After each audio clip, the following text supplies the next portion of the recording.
É lamentável que no meio de uma pandemia, com milhares de mortos todos os dias no Brasil, a gente tenha que vir aqui já debater de maneira tão antecipada assim as eleições de 2022. Mas uma coisa é fato, gente. O presidente governa por 2 anos. Os outros 2 anos já são a campanha de reeleição do presidente e também a oposição se articulando para tentar entrar no poder. E o que a gente tem visto é justamente isso. A gente tem visto agora, por um lado, o Bolsonaro já se antecipando para a campanha de 2022, já dando a entender que ele vai ser candidato, ou ele fala que ele não sabe se vai ser, mas ele vai ser candidato, e, por outro lado, os políticos da oposição, ou mesmo ex-aliados do Bolsonaro, se movimentando, já pensando na campanha eleitoral de 2022. Daí nós temos uma entrevista de ontem no jornal O Globo, uma entrevista com o Ciro Gomes, e a manchete é: "Eu viajaria a Paris no segundo turno com mais convicção. PT nunca mais", diz Ciro Gomes. E a entrevista, bem, o título é um pouco tendencioso porque ele não diz exatamente isso, né? Ele diz que se tivesse um segundo turno entre Bolsonaro e Lula, que ele não poderia ir para Paris porque agora está fechado, né? Como vocês viram dias atrás aqui, a França proibiu voos do Brasil, mas ele iria, citando aqui textualmente o Ciro Gomes, ele iria para Tonga da Mironga do Cabulete, né? Uma referência à música do Toquinho. Eu quero tirar algumas coisas claras para vocês aqui, porque vocês me perguntam, né?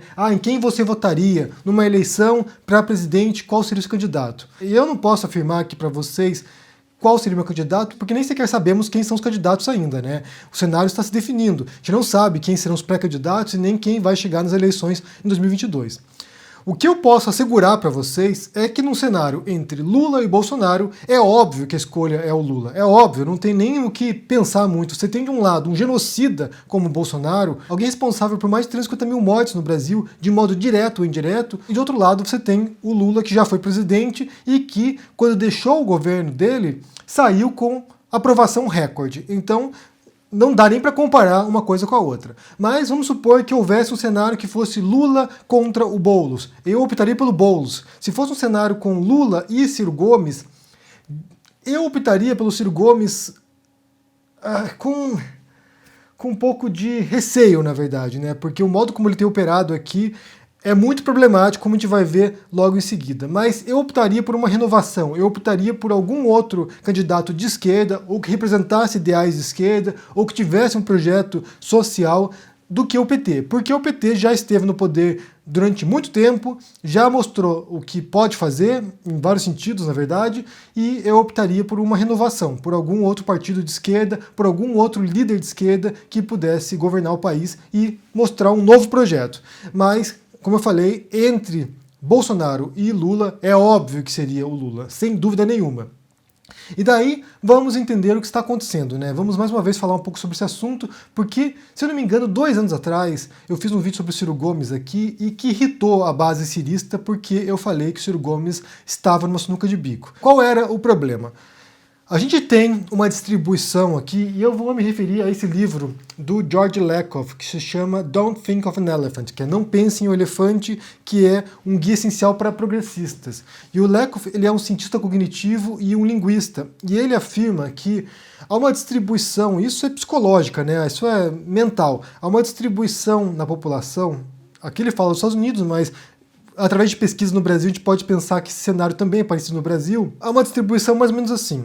Você tem 30% da população que é progressista, você tem 30% da população que é conservadora, e você tem essa meiola, né, esse 40% do meio, que não tem uma posição definida. A pessoa pode oscilar para progressista dependendo das circunstâncias, pode oscilar para conservador, dependendo das circunstâncias. É um movimento pendular, é esse movimento pendular que determina as eleições. Então, em alguns momentos, os candidatos, os políticos, as ideias progressistas chegam à população e convencem a população, convencem a meola aqui de que esse projeto é melhor, e a população vota para esses políticos, e às vezes os políticos conservadores conseguem fazer essa manobra, né? Muitas vezes, né, como a gente viu no caso do Bolsonaro e do Trump, capitalizando o ódio, canalizando energias negativas, mas às vezes conseguem fazer isso. Então esse movimento pendular que a gente vê na política, às vezes esquerda, às vezes direita, tem a ver com essa meiola, né? Esses 40% de pessoas que não são engajadas politicamente, que não têm uma visão ideológica fechada, um pacote fechado ideológico, que muitas vezes não são partidárias também e que vão oscilando.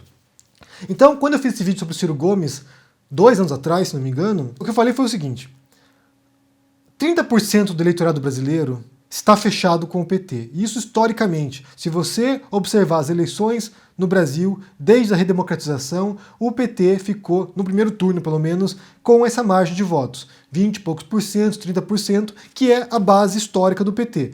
Esse é o segmento da população brasileira, dos eleitores brasileiros que votam no PT todas as eleições presidenciais. Então, é um segmento que está comprometido. 30% da população brasileira. E do outro lado, com o Bolsonaro agora, a gente tem visto que a base cristalizada do Bolsonaro também é 30%. Então você tem dois políticos aqui, no caso o Lula, né, o PT e Bolsonaro, que já estão comendo, né, já estão abocanhando 60% do eleitor brasileiro. E o Ciro Gomes, historicamente também, desde quando ele começou a se candidatar para a presidência, ele tem uma margem de votos ali em torno de 10%. Isso no primeiro turno. Bem, ele nunca foi para o segundo turno, então a gente não sabe como ele desempenharia no segundo turno, mas no primeiro turno ele tem essa margem aí histórica, 10, 11, 12% às vezes. Então, o Ciro Gomes, para poder competir com o Bolsonaro ou com o Lula, ele precisaria abocanhar mais de 30% da população. Isso para poder chegar no segundo turno. Ele precisaria conquistar, ou seja, além dos 10% que ele tem historicamente, ele precisaria abocanhar mais de 20% da população.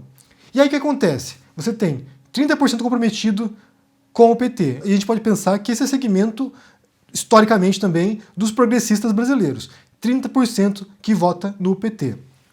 Mesmo se o Ciro abocanhasse os outros 20% da esquerda brasileira, ou da esquerda progressista brasileira, ainda assim ele teria 20%. Ele não chegaria no segundo turno contra o Bolsonaro ou contra o Lula. Ele precisaria de mais de 10% para poder fazer isso.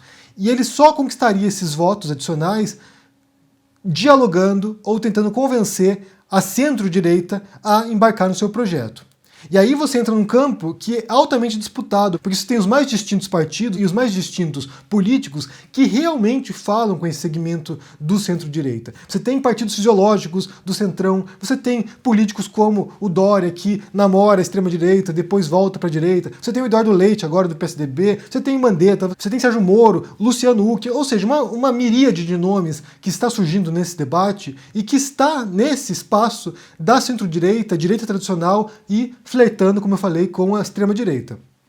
Então, o Ciro Gomes, mesmo se abocanhasse os 20% restantes da esquerda brasileira, ainda precisaria disputar com todos esses candidatos, com todas essas figuras da direita tradicional brasileira, direita liberal, direita conservadora, direita reacionária às vezes, para poder conquistar o seu espaço nesse debate, para poder chegar no segundo turno contra ou Lula ou contra Bolsonaro.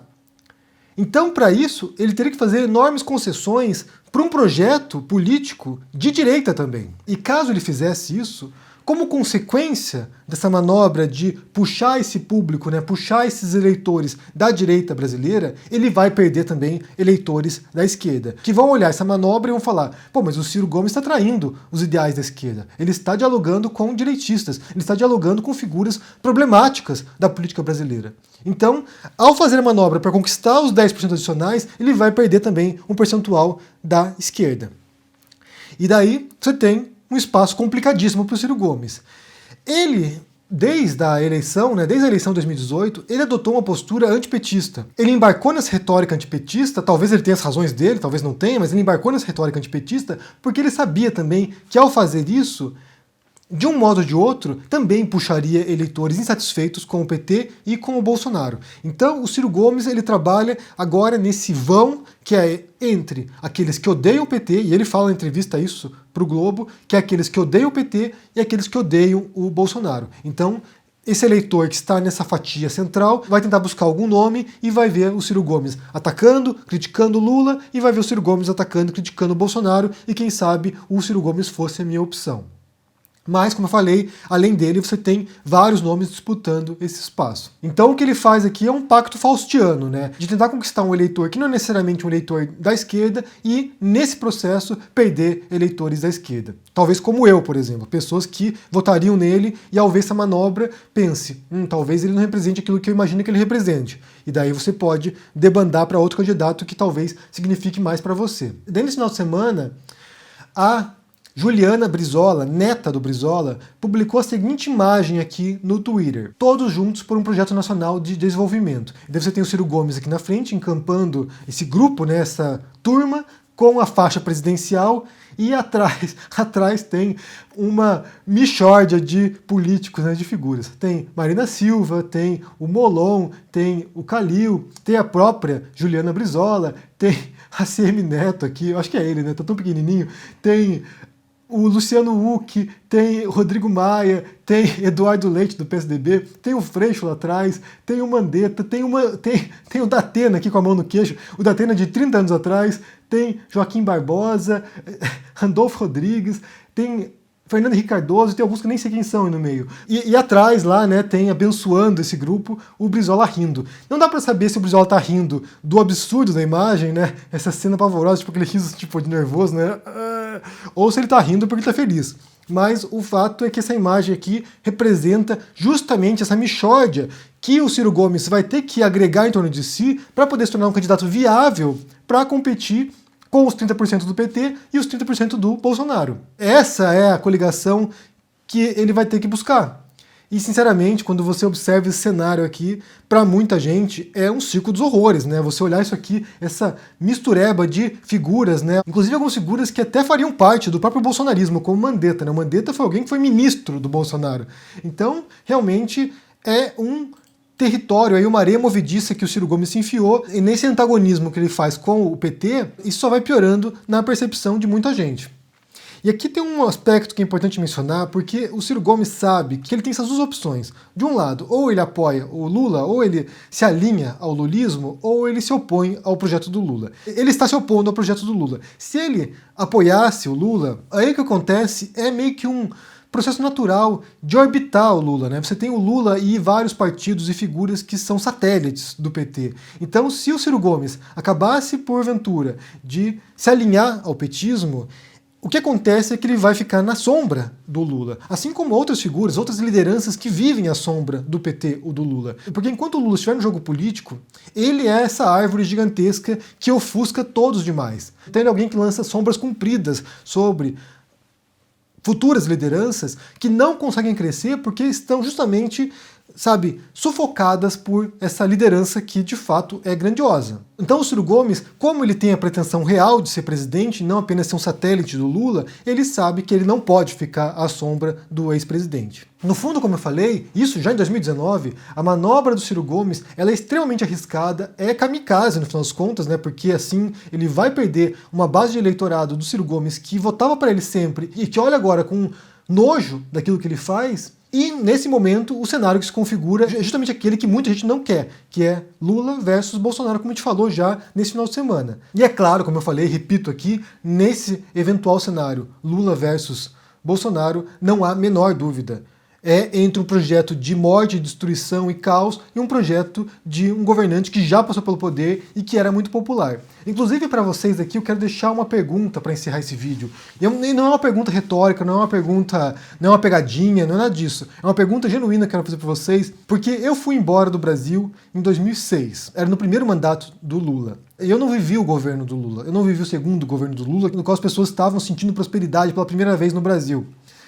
Inclusive, eu morava nos Estados Unidos quando teve a crise de 2008 e houve uma debandada geral lá nos Estados Unidos, né? Os brasileiros foram embora para o Brasil de volta porque diziam aqui, olha, na América, né, nos Estados Unidos, né, aqui na América não tenho mais oportunidade, vou voltar para o meu país, porque lá as coisas estão boas. E muita gente me dizia, Henry, volte porque aqui o Brasil tá bom. E eu não acreditei nisso e, no final das contas, você teve esse apogeu e queda, né? Então, o que eu quero saber de vocês vocês que eram adultos, né, nessa época, né, porque quem era criança não deve se lembrar.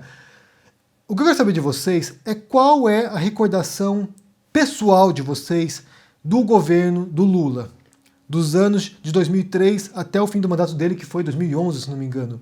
O que você se recorda desse período, o que você se recorda de coisas positivas do governo Lula e o que você se recorda de negativo para você. Eu não falo aqui de corrupção, eu não falo aqui de mega esquemas de corrupção, eu falo de você, da sua vida pessoal. O que foi positivo ao longo desse período e o que teve de negativo em relação a você? Perdeu o emprego? Faliu? O que aconteceu com você?